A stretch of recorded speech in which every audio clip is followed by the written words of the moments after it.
Aujourd'hui, je vais vous présenter deux jambons. Le jambon toupie et aussi l'épaule pique-nique. C'est quoi exactement la différence? Je vous le montre tout de suite.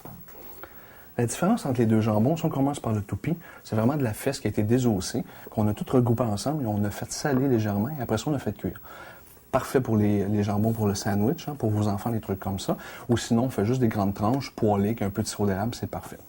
L'autre, c'est l'épaule pique-nique. C'est quoi exactement? C'est vraiment une partie de l'épaule et on garde l'os. Si vous voyez bien, on a l'os à l'intérieur, va donner beaucoup plus de goût.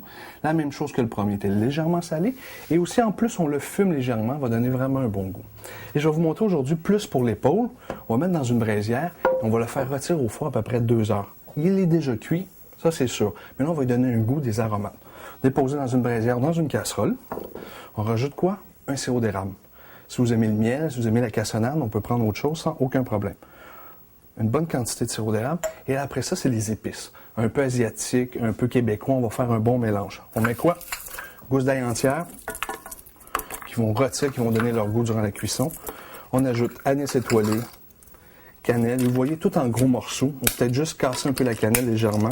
Vous déposez et vous en mettez énormément parce que ça va juste prendre le parfum. Crème de coriandre entière.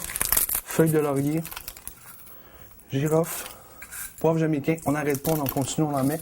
Piment. Pourquoi le piment va donner un petit côté piquant? Et avec le fumé, vous allez voir, ça va être parfait.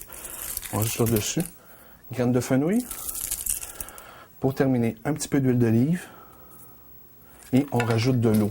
On mouille environ 2 à 3 cm dans le fond. Et on laisse cuire au four, 375 degrés, 400 degrés, à peu près pendant 1h30. Le but, c'est pas de le cuire, comme j'ai dit tout à l'heure, il est déjà cuit, juste pour lui donner plein de saveur. On envoie ça au four, mais on va voir le résultat après.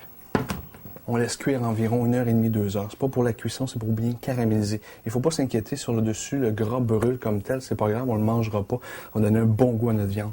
Et souvent, on va manger du jambon comme ça, avec des tranches d'ananas, mais je vous suggère d'autres choses. Petit ananas coupé en cubes. Un peu d'huile d'olive, un peu de sel, et vous rajoutez quelques feuilles de basilic. De